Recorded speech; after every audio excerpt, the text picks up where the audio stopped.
Let's look at verse 11 of John chapter 11. Verse 11, these things said he, and after that he saith unto them, our friend Lazarus sleepeth, but I go that I may awake him out of sleep. Then said his disciples, well, Lord, if he's sleeping, he doeth good. Maybe he needs some rest.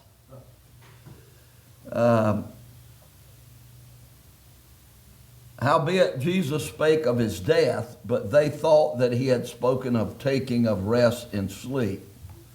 Then said Jesus unto them plainly, Lazarus is dead. And I am glad for your sakes that I was not there, to the intent that you may believe. Nevertheless, let us go unto him. Then said Thomas, which is called Didymus, unto his fellow disciples, let us go that we may die with him. They thought Jesus is going to be killed then, and we're just going to, all hope is lost, we're just going to die with him. When Jesus came, he found that he had laid in the grave 4 days already. Now Bethany was nigh Jerusalem, about 15 furlongs off, and many of the Jews came to Martha and Mary to comfort them concerning their brother. Then Martha, as soon as she heard that Jesus was coming, went and met him, but Mary sat still in the house. Then said Martha unto Jesus, Lord, if thou had been here, my brother had not died.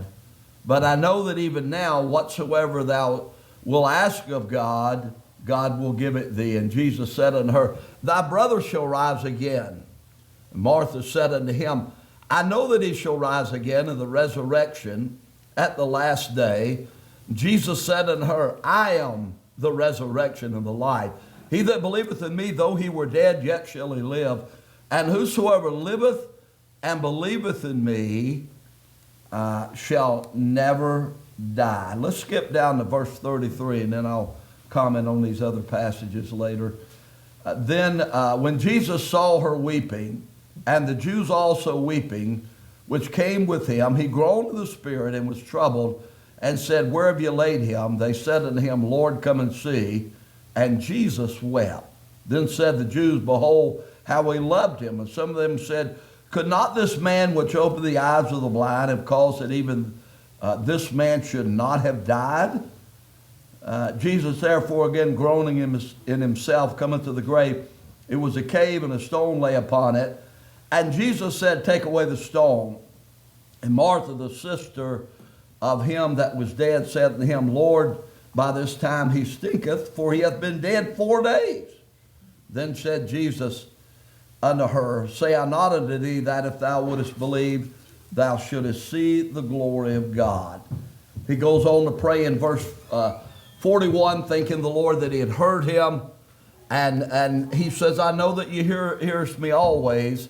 Then in verse 43, he says, when he had spoken, he cried with a loud voice, Lazarus, come forth. And he that was dead came forth, bound hand and foot with grave clothes, and his face was bound about with a napkin. Jesus said unto them, loose him and let him go. I want to preach on the subject, the Lord being my helper. Lazarus is dead. Let's pray. Lord, bless your word. Thank you for everyone that's here. Give us some hope, give us some help, and we'll thank you and praise you in Jesus' name. Amen. You may be seated. There's just so much in this scripture.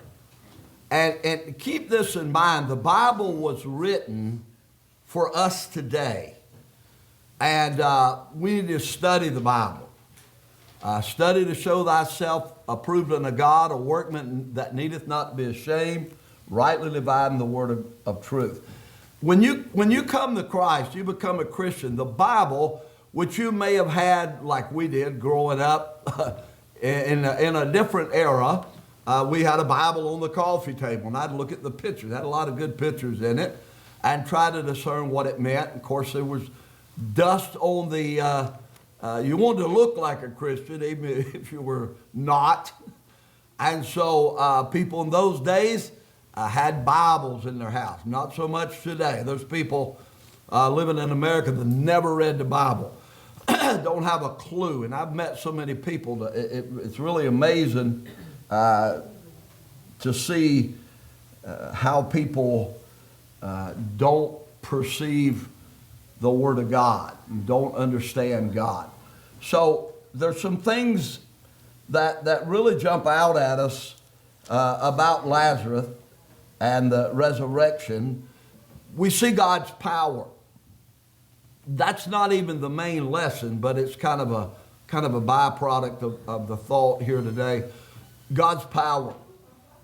He has the power to take that which is dead and resurrect that dead body. The Bible says in Revelation that the sea gave up the dead.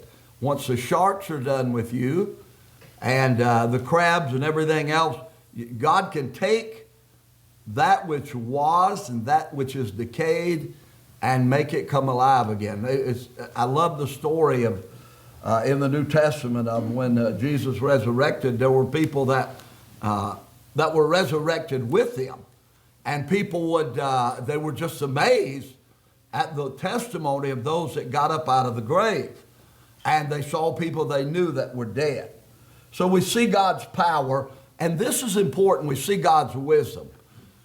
What God does is right, and we're not smart enough to know what God is doing because it involves other people. It's like a big puzzle that God's putting together. But I've been, don't let my youthful looks fool you. I've got a lot of wisdom. But I've observed things that made no sense. And now I look back 40 years later and I thought, wow, that was brilliant, God. That was brilliant. I had no idea what you were doing.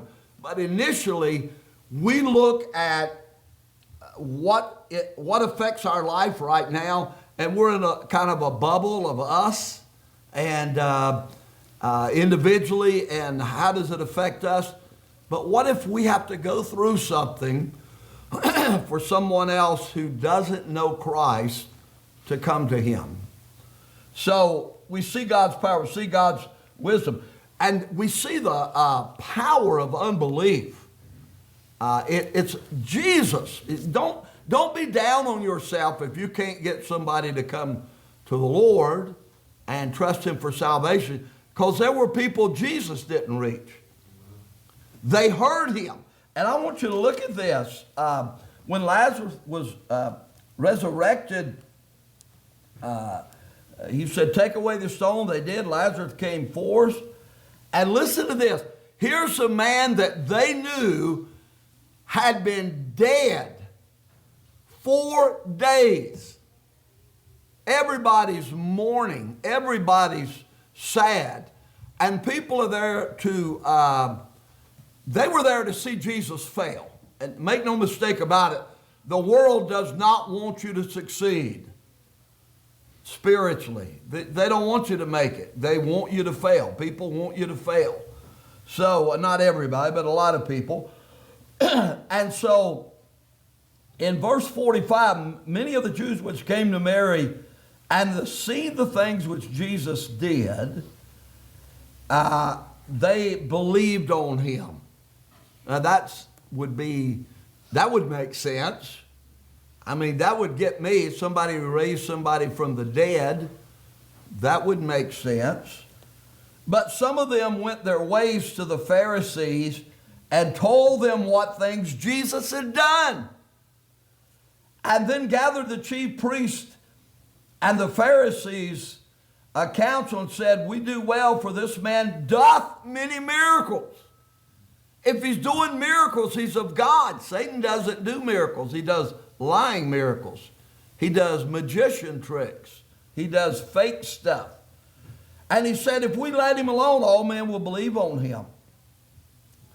And so the power of unbelief is when you have your head set so strongly against God, against the Bible, against Christ, that when you see what he's done, and you say, you still don't believe. That's a powerful thing. That is unbelief. There's things that people who have never come to Christ don't understand, and that is the resurrection of Christ proves he's going to resurrect us. I'm looking forward to that. And they see what God's doing today. But an unsaved person, before I came to Christ, a long, long time ago, before I came to Christ, I was in unbelief. It wasn't that I didn't want to believe. I was in unbelief. My heart was hardened. Here's what God said about me then. I was deaf.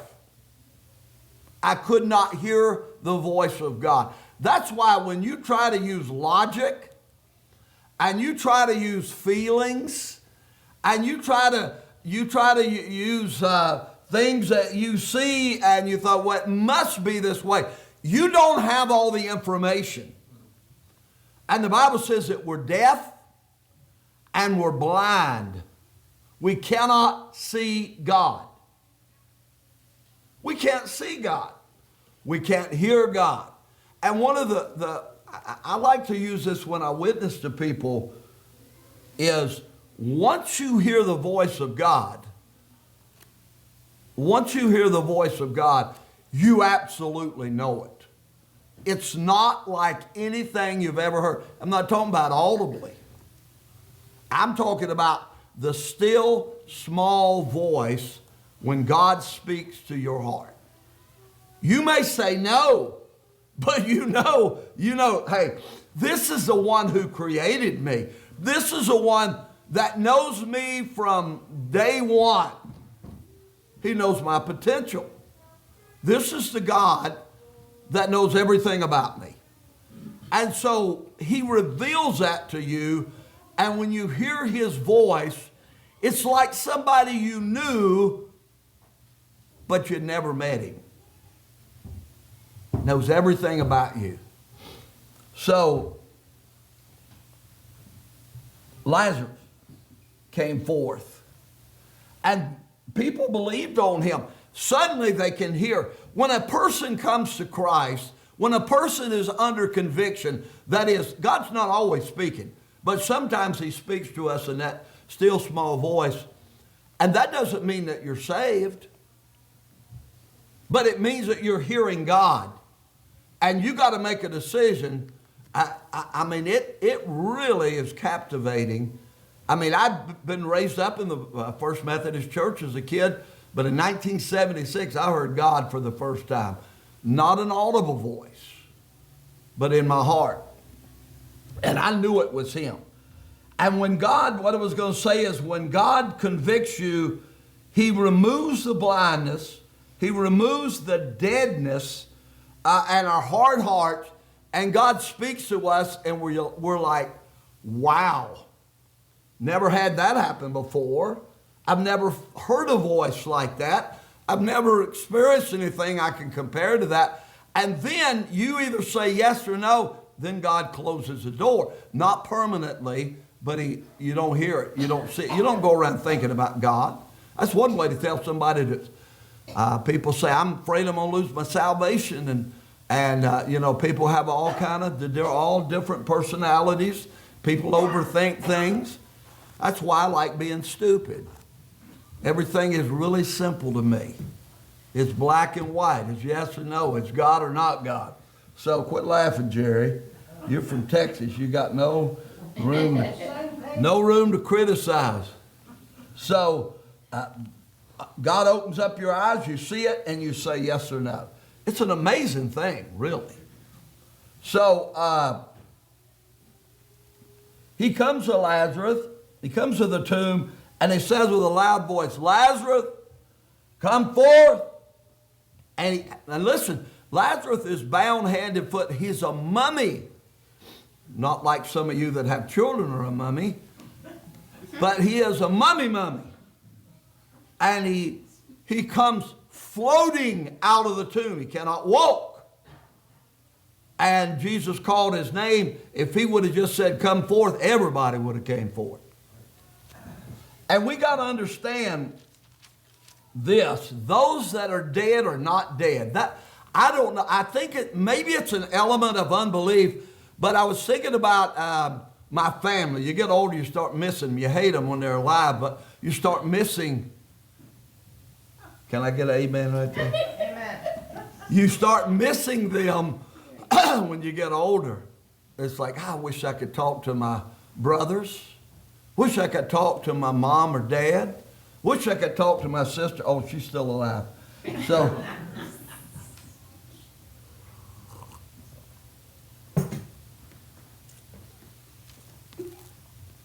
I was thinking about that. One day, not because we're good, not because we do everything right, but because of the blood of Jesus. You know, when God looks at you, if you've put faith in him, he looks at you as justified. Good TV show, by the way. Justified. What does that mean, Art? Just as if I had never sinned. When God, you are so saved, so under the blood of Christ, that God looks at you and says, your soul is clean. Now, we answer for things done in the body. We're going to be at the judgment seat of Christ to get rewards, and it's going to be embarrassing. It's going to be embarrassing. I cussed my dog out the other day. He was laughing at me the whole time. Just laughing. It's all right to do that. It's okay. I thought I'd get laughs on that, but I didn't. Y'all know how I am. We're not perfect. We're never going to be perfect. And some of us, our sins are open and out there, and then some of them, they're secret. But we're going to give an account of things done in the body for rewards or loss of rewards. And our sorriness, our selfishness as born-again Christians with our names written in the Lamb's Book of Life, we are going to be embarrassed at the simplicity of what God required. And we're going to stand before the Lord, and he's going to say, hey, you know what? You had 6,248 hours, and you used 45 minutes of it in your lifetime. I don't know how much, I didn't figure that up, but you use that much of it. We eat so much a day. We sleep so much a day. Way too much. We have percentages of how we spend our time, and God's taking account. So as a Christian, we're going to answer to God. Can I say something about my favorite subject? Eternal security. Once you put faith in Christ, you're saved forever. Now, you've got things to answer for, not sins. And I'm telling you what the Bible teaches. And people say, well, wait a minute now. If I go out and do this sin, you know, God might take you out, by the way. He does chasten us. He might take you out of here.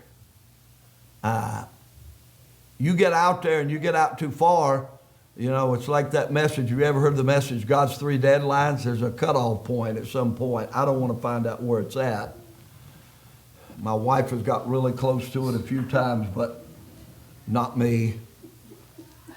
But when we think about this thing of eternal security, people say, wait a minute, now if I go out and commit adultery, if I go out and commit murder, if I go out and what's another good sin?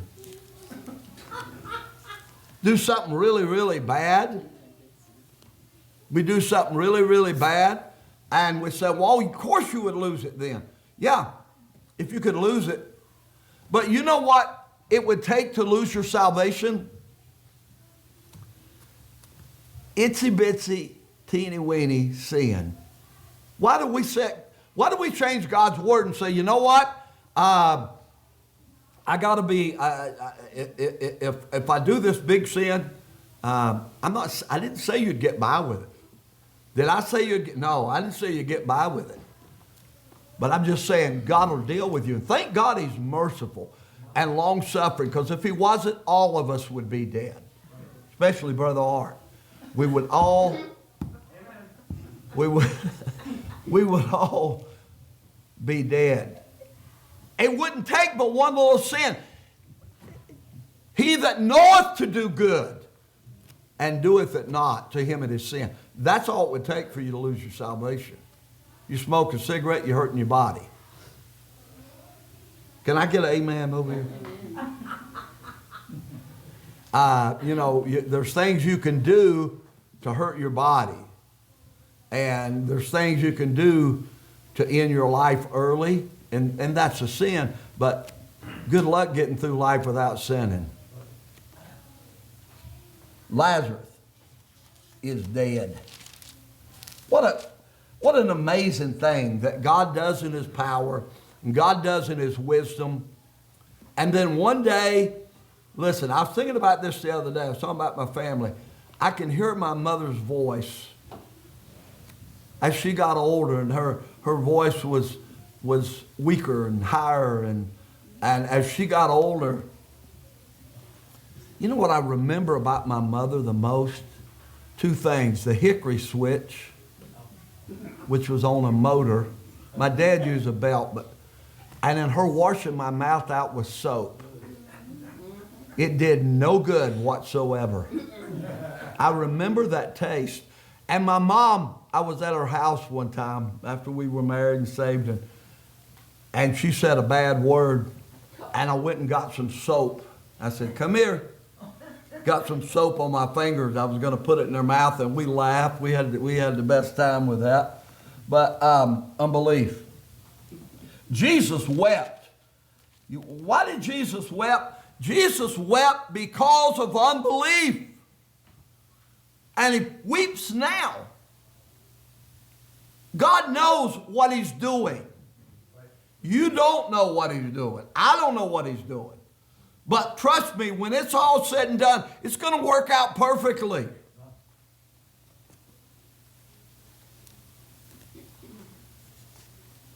Jesus said, I'm the resurrection and the life.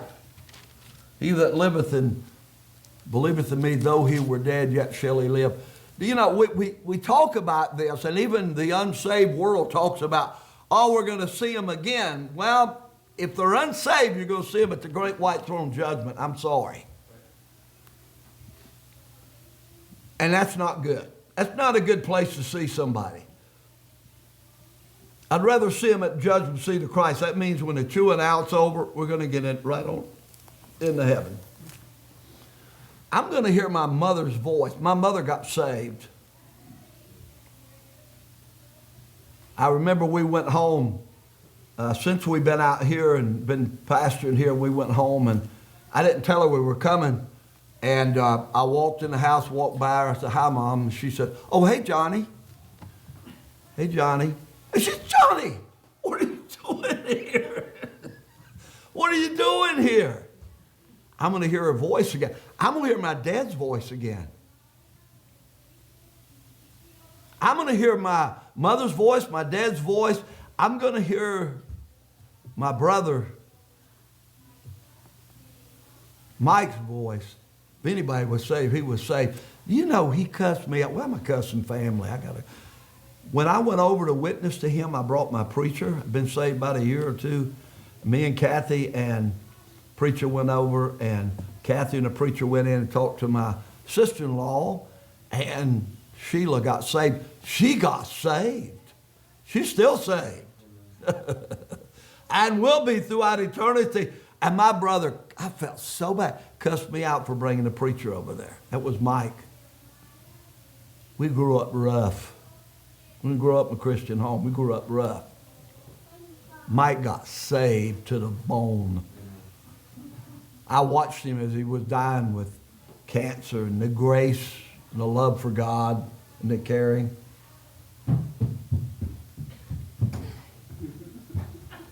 What an amazing thing to see. I remember when me and Kathy were the only two saved in our whole family.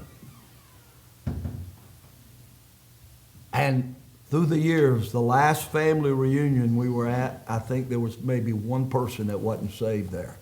God worked. Worked slowly, but he worked. That's just an amazing thing. What does this story teach us? It teaches about God's power. It teaches us about God's wisdom. It teaches us the power of unbelief. But God's going to work. How many of you have witnessed to somebody? We've witnessed to people. We've witnessed to, I know most of y'all have heard this, but it's good. We witnessed to my friend Frank and his mother. We were friends in high school, and we got saved and went over and witnessed to them. And their little brother, Van Boyd, was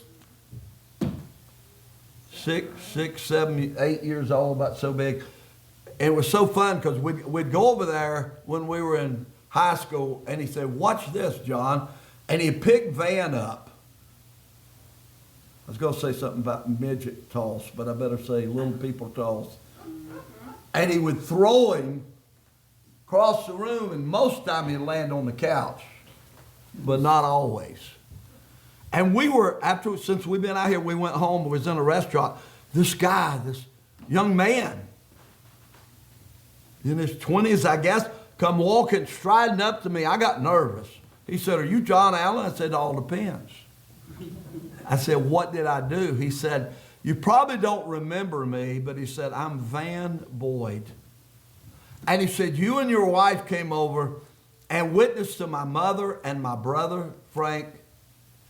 And he said, "They didn't listen to you, but I did." We didn't even talk to Van. He just overheard the conversation. And that day in the restaurant, he come up, he said, I said, "Yeah, I'm John Allen." He said, "I got saved because of that testimony." Amen. I'm not saying we're the only people that witnessed. I'm saying that was the seed that was sown and somebody else watered and God gave the increase.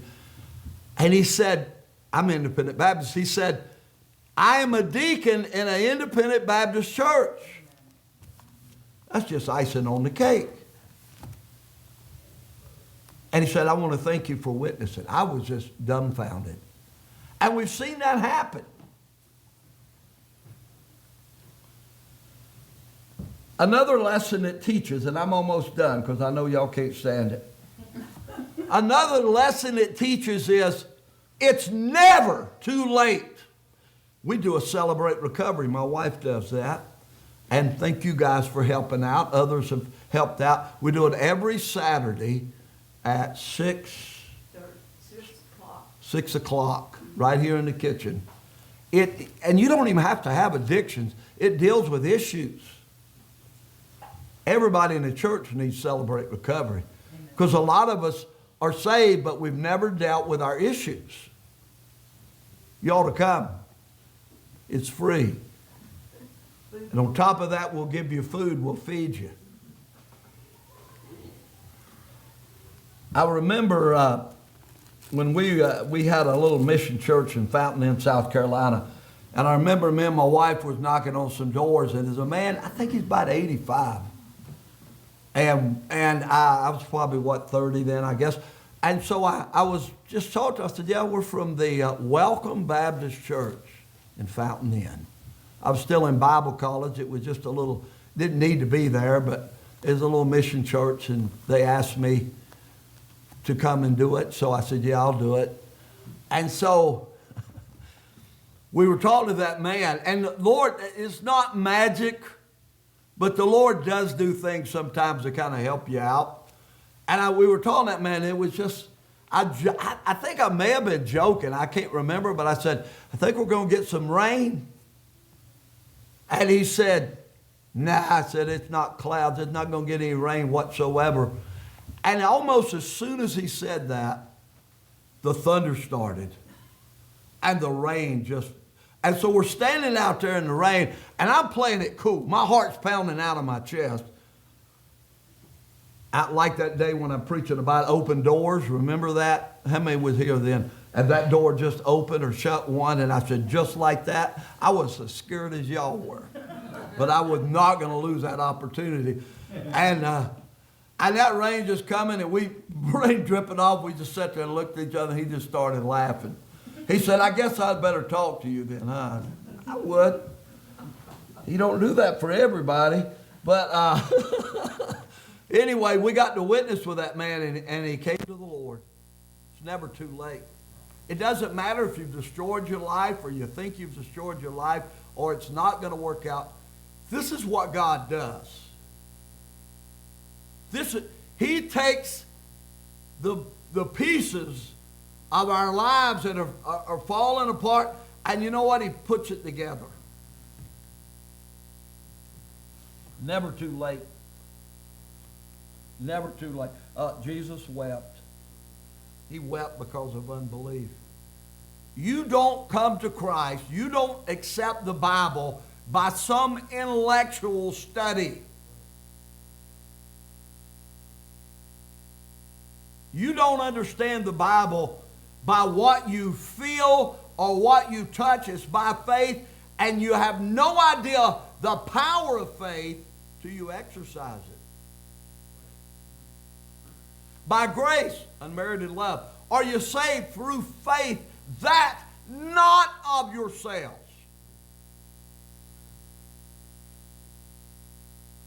Lest any man should boast. It's a gift of God. What does that mean? It means you say yes to Him, and He gives you the faith to believe, and then your eyes are open, and you're like, oh my goodness. Oh my goodness, look what God's done. Thy brother shall rise again. You're going to hear the voices of people. We had a lady in our home church. She sat right where Sonchell's sitting, and she said, I want to die in church. And I'm like thinking, oh, I hope not. And she died in church. She laid her head over on the lady beside her and went to heaven. That's how she wanted to go.